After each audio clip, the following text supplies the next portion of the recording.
നിനക്ക് മേൽശാന്തി ആകാൻ വയ്യെങ്കിൽ വേണ്ട. ഒരു കാര്യം ചെയ്യും, നീ ഇതാണ്ട് നമ്മുടെ അമ്പലത്തിന്റെ പുറയിലെ ജനലിന്റെ സൈഡിലോട്ട് ചെല്ല്.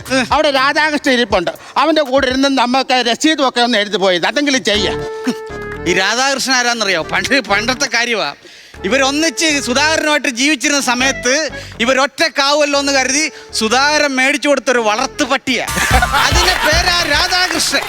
അതായിരുന്നു ഇവരുടെ പരികർമ്മി. ഇപ്പൊ ആ പട്ടിക്ക് ഇവര് പ്രമോഷൻ കൊടുത്തു. ഇപ്പൊ ആശ്രമം പ്രസിഡന്റ് ആ പട്ടി. ആ പട്ടിയുടെ കൂടെ പോയിരുന്ന് രസീത് എഴുതി കൊടുക്കാനാ ഈ പറയുന്നത്.